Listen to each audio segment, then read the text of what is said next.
Hello and welcome back to the channel. We'll be doing another simple issue video, SWAT, special weapons and tactics. I don't actually know much about SWAT teams, they're not something that I've ever actually seen before. So I'm excited just to learn with you and add my comments if I do have any.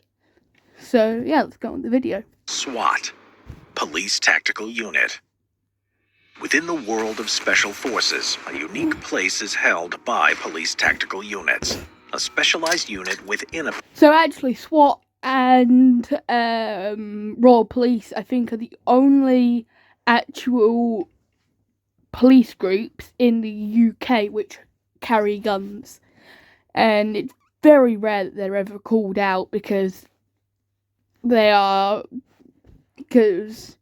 in Britain there is very little threatening crime, which is actually reported to the police at least.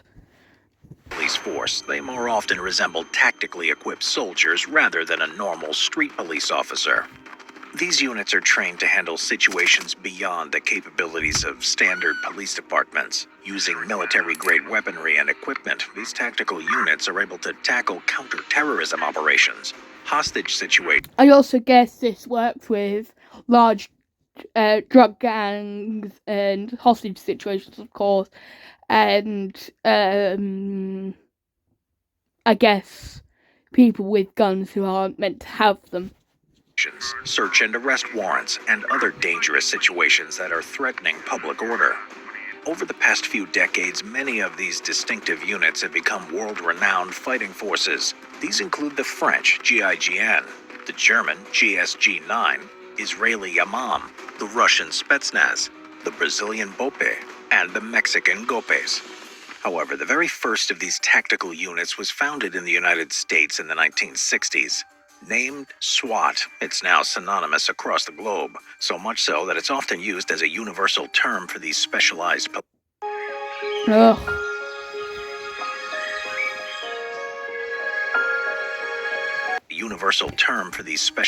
I guess as well, it's something which is very rarely used unless necessary. Police units. In the aftermath of World War II, life in the United States began to change. The streets of America's cities saw some of the most prominent changes, most notably a dramatic increase in violence as well as crimes carried out by organized criminal gangs. The decades of the 1960s was marked by antisocial behavior, criminal activity, frequent riots. I guess this would also possibly stem from the fear of communism spreading in the country. And even mass shootings. These new threats were beyond the ability of most American police officers who were armed and trained to maintain order in relatively peaceful communities. It was quickly realized that police units that were specially trained to handle these dangerous and volatile situations were desperately needed after events such as the 1966 shooting in Austin, Texas by Charles Whitman, an ex-Marine who fired down on the general public from an observation platform on top of the University of Texas's main tower, killing and wounding many people before being shot dead by police himself. Yeah, a lot of times like this, they were shot by police in the end, but really needed to be taken by special tactics, which are the special tactics forces, which are actually trained to deal with situations such as this. There were also the mass riots in California to contend with. Attention cadets, stay tuned for this letter. Act cadets, your NordVPN. Sign up right now. Day money. Then put into action with an idea. He initially proposed the formation of a special police unit to a senior police inspector, Daryl Gates, in 1964. It originally started in Los Angeles, I remember that. The concept was soon authorized and put into action with the introduction of a special police unit of 15 four-man teams. Officers were armed with military weapons that were not typically issued to police officers. The rationale behind this was based on the proposed scenario of all... And I think they are the main sort of... They are almost as trained, if not as trained, as the army, because of the high volatile situations that they are often... that they often find themselves in. Officers confronting heavily armed criminals who would otherwise have far superior firepower. The unit was named SWAT, an acronym for Special Weapons Assault Team. On the recommendation of his superior, Deputy Police Chief Ed Davis, Inspector Gates changed the official designation to Special Weapons and Tactics. Officers from all over the LAPD volunteered for the service. Inspector Gates chose applicants with prior military service and specialized experience with... And I don't think they were actually paid any more for what they were doing then, but they are now. I think they're paid a little bit, quite a bit more, because there's a higher chance of them dying. Weaponry and tactics. The role was regarded as having a special status and came with numerous additional benefits. SWAT officers, however, were required to attend intensive monthly training to maintain a quality of service. Their first significant engagement came in 1969 with a major confrontation with members of the Black Panther Party. In a densely populated area of Los Angeles, 40 SWAT officers stormed the party's headquarters. The Panthers barricaded themselves inside and responded with gunfire, which led to a shootout that lasted for over 4. And actually, I think most of the officers survived the actual shooting, and from hiding behind cars. Now, modern cars aren't as dense anymore, and you can shoot a bullet through, but these ones weren't, because the metal had to be a little bit thicker, because of the technology, which meant that actually the cars were more dense and meant that they could survive more bullets. The SWAT officers were armed with semi-automatic rifles and even requested permission to use a grenade launcher. When the shootout was over and the Panthers had surrendered, 4 Panthers and 4 officers had been injured. LAPD officials realized that the job would never have been accomplished without the SWAT officers. In 1971, teams were assigned full-time to the Los Angeles Police Department's Metropolitan Division, an elite unit within the LAPD. The Special Weapons and Tactics Unit was also given the new designation of D Platoon. 5 years after the Black Panther shootout, LAPD SWAT were involved in another similar incident, which involved a group of radical left-wing militants who called themselves the Symbionese Liberation Army. A small number of these militants had fortified a house in the Compton area. Yeah, so they were basically just communists Of Los Angeles, and a standoff between them and several SWAT units commenced. The assault on the house killed 6 of the militants, and eventually the house itself caught fire, killing the remaining fighters left inside.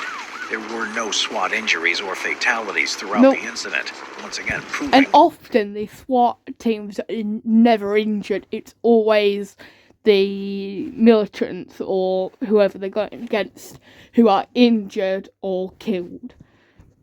The effectiveness of the elite unit.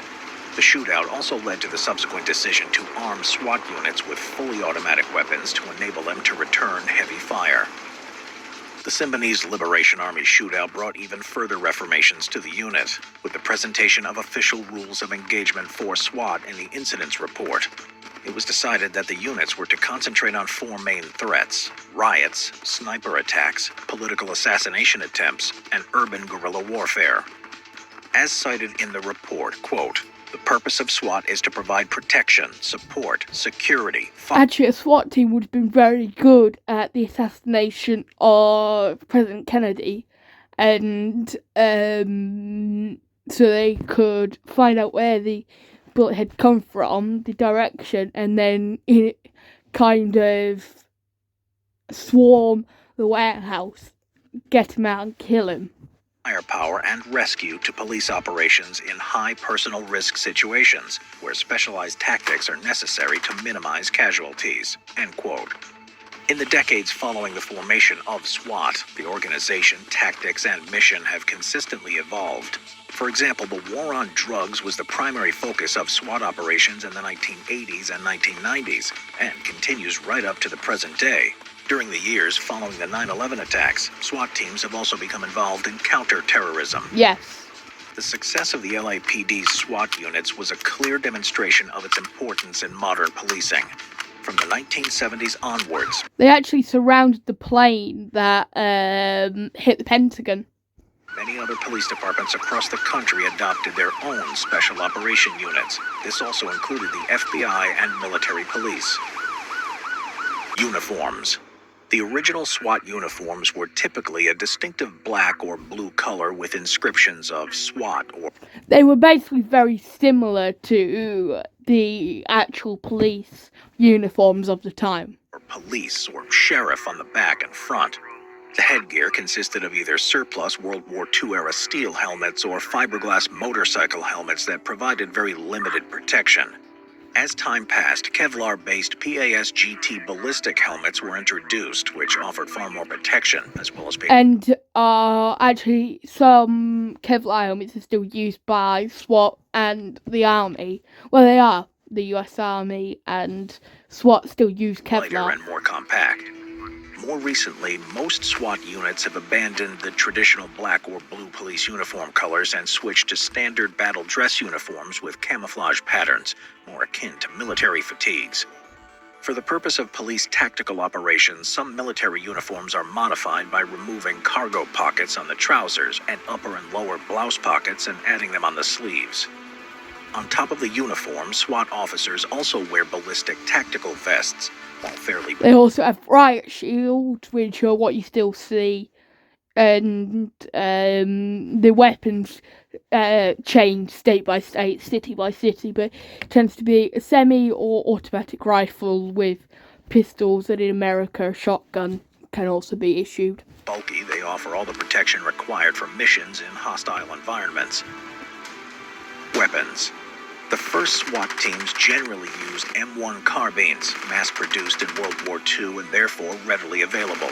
A landmark weapon of the units, however, was the Heckler & Koch MP5 submachine gun. This delayed blowback roller-locked system weapon was extremely reliable and suitable for clearing of cramped interiors. Even so, the weapon had one major flaw. It had a considerably low stopping power, only firing 9mm rounds. Thus, it began to fall out of favor and was instead replaced with the 5.56mm round carbines, namely the Colt CAR-15 and the M4. Shotguns have also been a stable weapon of the U.S. police forces since the very earliest days of law enforcement. SWAT teams have made equal frequent use of them for their heavyweight firepower. And often use slugs more than anything else, and they use tube-fed ones instead because you can hold the rounds. And it meant that in theory it could mean that it could be the matter between life and death if you have them extra rounds. Many units carried Remington 870 shotguns. However, from the late 1980s, these were largely replaced with the more modern Italian-made semi-automatic Benelli M1 shotguns. These weapons were almost always used in tandem with assault rifles due to the limited range of the shotgun. SWAT sniper teams usually use the American-made Remington 700P, the police version of the bolt-action center-fire rifle.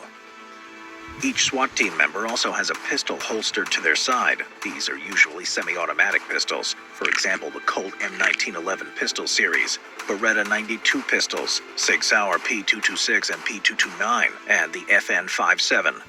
So basically your well, when you think of a pistol, these are the guns you will think of. Due to the special conditions of the mission, SWAT teams also make frequent use of non-lethal weapons. Depending on the scenario, they have access to tasers, tear gas, pepper spray canisters, pepper ball guns, shotguns loaded with beanbag rounds, stinger grenades, and flashbang stun grenades. Formation. The size and formation of a SWAT team often varies depending on the police department. However, there are typically two distinct elements: a sniper and observation team providing overwatch, along with an entry team for entering and clearing hostile areas.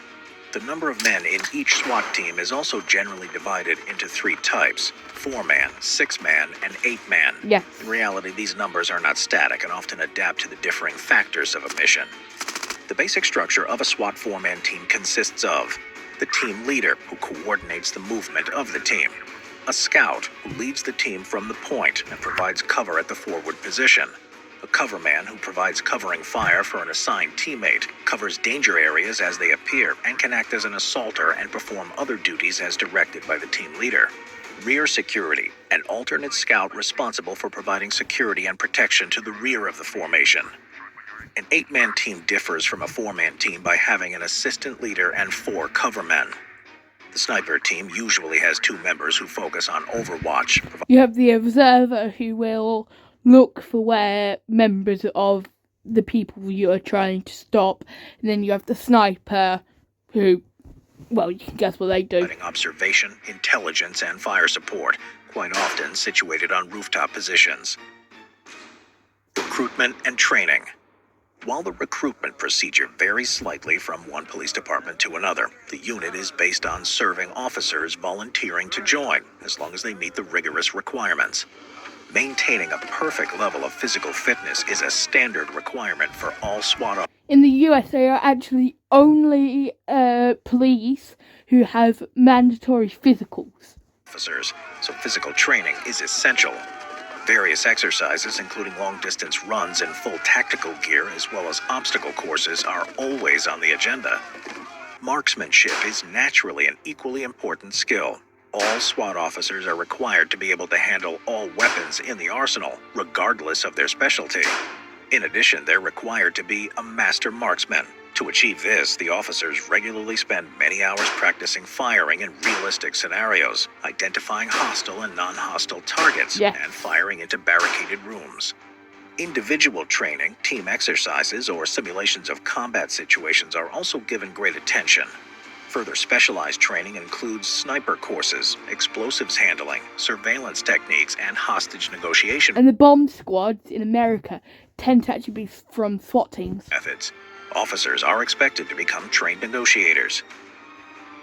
Weaponry and equipment play a vital role in the effectiveness of these SWAT units. However, it's often stressed that a well-functioning unit only comes together when strong team unity is established. As the saying goes, a chain is only as strong as its weakest link. Anyway, it's the end of the video, so remember to like, subscribe and all that. Like, subscribe to Simple History, and I'll see you in the next video. Bye.